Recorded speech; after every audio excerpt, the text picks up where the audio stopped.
Well, in today's My Home segment, we want to talk about the devastating effects the economy has had on owning a home. Now, chances are you, or even somebody you know, is facing foreclosure right now, facing losing their home. And so today we're going to talk with an expert about what is really happening in the housing market and what you should do and can do if you're facing foreclosure yourself.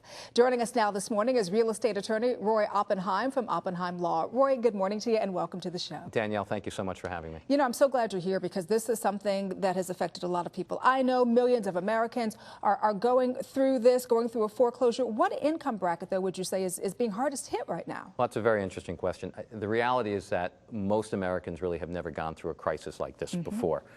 What we're seeing is something that we really haven't seen since the Depression.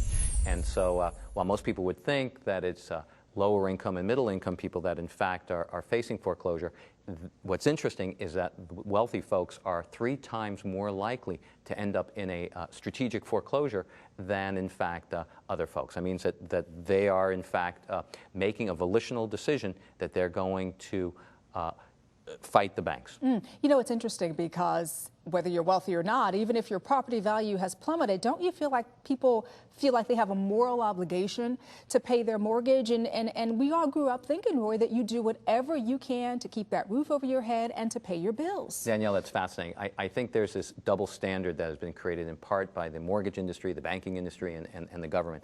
And that is that it's okay for corporations, it's okay for governments, it's okay for states, it's okay for municipalities to walk away from bad deals. And they do all the time. All the time, absolutely. Yet the individual homeowner is supposed to be somehow stigmatized in the sense that they are not supposed to default from their mortgage, even if it's almost immoral for them to do so when their property values have plummeted and they're actually hurting the fabric of their own family. And so I think that people really have to get over this moral issue and do what's best for their family. How do you get them to take the emotion out of it, right, and deal with it, you know, as a business, as these businesses and corporations do? It's a fascinating question. The reality is that we try and get people in before they're in foreclosure so that we can actually strategically plan for them a way to get out of this particular hole. We try and fashion a personal bailout for each family. So we holistically look at their financial situation, and then we determine what their options are. But more importantly, we want to hone in on the fact that if someone is deeply underwater, that it's economically irrational for them to continue to pay for a mortgage that may take 20 years to come out of being in the hole. What is the first thing, Roy, they should do? The first thing they should probably do is get a lawyer and defend the foreclosure. I mean, they cannot put their head in the sand and ignore it. I mean, I know millions of people have done that, but they're realizing that that's a mistake, because what we're finding now is that many of these mortgages had all kinds of technical problems and difficulties, and therefore people can actually defend these foreclosures. The first thing I would do is I'd call my bank and say, hey, listen, here's the deal, here's what's happening. And you say what to that? I say good luck. I say good luck. Many people do try that and they get very frustrated and they call us. But what happens is that the banks are there to make money. They're there to try and squeeze every single penny out of you, if at all possible. And so they will probably not be very helpful to you until such time that you actually miss a payment or two. I don't think people realize that you have to miss. Right. You can't be saying, I'm going to be missing or I'm in trouble. You actually already have to miss a payment. Danielle, you're absolutely right. I mean, the rules are so bizarre. I mean, you would think that if you went to someone and say, I'm in trouble, that they would respond to you when you're still making your payments. But the reality is that, at least up until now, banks have only been responsive and allowed you to then do a modification or a short sale when, in fact, you've missed a payment. It's crazy. So let's talk about some options people have. You mentioned modification. Yes. That is an option. That is an option. Is it a good option? It's an option. You'll probably be able to cut your interest rate maybe from 6.5% to 4%. You could reduce your payment possibly by 20% total. The reality is you're probably not going to get much principal reduction at all. Those are wives' tales or kind of urban legends. For the most part, that really doesn't happen. But for some people, a 20% reduction in their monthly payment is fine. But if they're underwater, they have to ask themselves, are they really not just then renting their home? Are they really in any way going to be building equity? Is their home really going to somehow still be the American dream, or is it really just going to remain part of some nightmare that they've gotten themselves into? So let's say that doesn't work for you, the dreaded F, foreclosure. Right.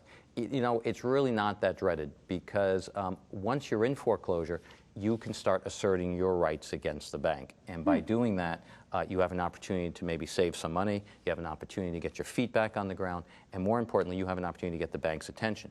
And with that, you'll have mediation opportunities, you'll have opportunities to do a modification while in foreclosure, you may have an opportunity then also to do a short sale. And so all of a sudden, there are options that are available to you that really weren't clearly present when you were not in foreclosure. And a lot of people are opting for short sales. Tell me exactly what that is and what is that process? Well, first of all, the banks prefer a short sale because at least they get back at least maybe half of their original mortgage amount, so they then have that money in theory so they can make new mortgages and make money.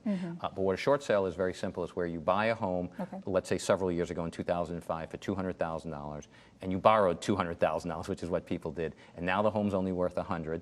Yet the mortgage is still $200,000, so you sell the home for $100,000. There's $100,000 missing. That's what we call the short, and that short amount is what the bank is going to lose, but at least they get $100,000 back at the closing. The reality is that a bank loses another 25 or 27% of the value of their mortgage if they go all the way to foreclosure. So it's in the bank's interest to actually do a short sale. It's also in the homeowner's interest because at the end of the day, in 2 years, the government will reinsure another mortgage loan for that family if they go out and buy another home. So the government is actually saying that short sales is a responsible approach for a homeowner. And so we do work with many families on making sure that an opportunity to do a short sale is available. But sometimes you don't want to leave your home. Sometimes you want to fight the bank.